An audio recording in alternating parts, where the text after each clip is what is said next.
Right now, more than 1,200 people have been evacuated from Kabul in just the last 24 hours, bringing the total number of evacuated since July to more than 122,000 people. And joining me now to discuss more on this and the chaos happening there, attorney and international legal analyst Jan Ronis. Welcome back to BNC Live, sir. I just want to ask you, out the gate, we are on the eve right now of the U.S. withdrawing out of Afghanistan. What is the likelihood that they could possibly face additional attacks in just the next 24 hours? Well, I think the likelihood is high, as observed by the American military. I mean, listen, you can't, these suicide bombers have been something that have plagued our involvement in the Middle East for the last couple of decades. And so it's virtually, it seems to me, virtually impossible to stop people that are determined to kill themselves and others. And so I think the risk is high. I think certainly the United States did a wonderful job as a result of the last attack last week, and there haven't been any other attacks. And I'm sure many have been planned, and some apparently were thwarted. But this is a very chaotic, volatile situation, and these kinds of things are expected and historically have occurred quite frequently. So hopefully, the United States will get their last remaining troops and citizens and as many Afghans as they can out of there as quickly as possible, and we'll leave this horrible chapter of American history behind us. But, sir, why do you think that violence is increasing as we inch closer to that withdrawal, considering the fact the Taliban, they've been in control now for weeks?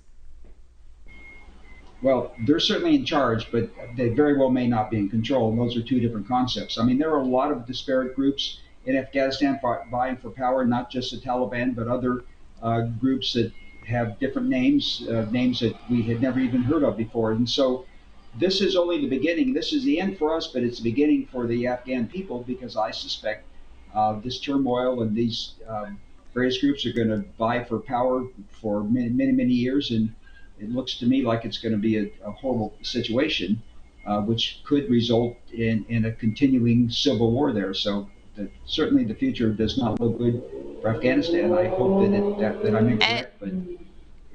And I apologize, your sound went out, so I thought you stopped talking. So I apologize for interrupting you. But I want to ask you, I mean, this forever war finally ending tomorrow, or so they say on paper and to media outlets. But will the U.S. really take their hand out of Afghanistan, or will we always have some sort of a hand in what's happening there, for lack of better words? Well, I doubt that we're out of Afghanistan, at least in terms of our ability to influence events from a distance. I hope that this country has learned a lesson. They certainly haven't learned many lessons the last 50, 60 years, starting with Vietnam, going on to Iraq and Afghanistan and Syria and Egypt, and just a long list of the United States miscalculations in thinking they can change people's behavior in parts of the world that have long histories of not being very similar to our form of government and our way of thinking, things of that nature. So, this has given me pause, and I'm sure other people pause to wonder who's made these decisions the last 7 years that's gotten the United States in these jackpots. So, the long answer to your question, I hope we're out of there.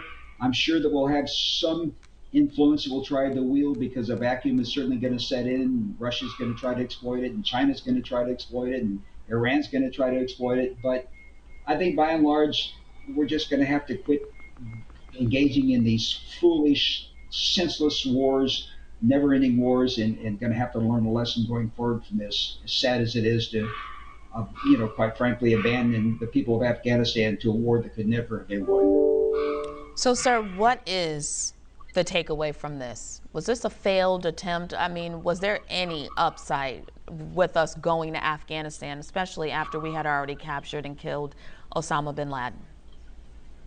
I think in general it's a colossal failure. Maybe the upside is that we did, at what cost, unknown, we did educate a whole new generation of Afghan people, and maybe given them some strength and resolve to try to make sure that the current Taliban government doesn't engage in the kind of behavior they did in the past. Maybe that's the upside.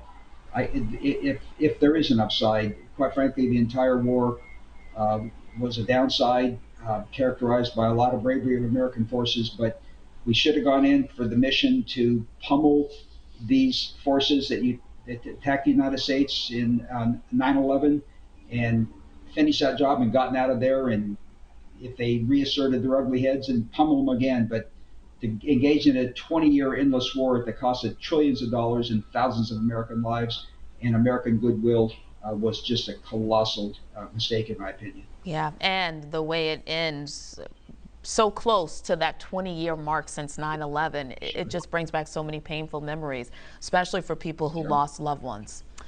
Sir, thank you for Appreciate it. joining us. Appreciate your My insight. pleasure.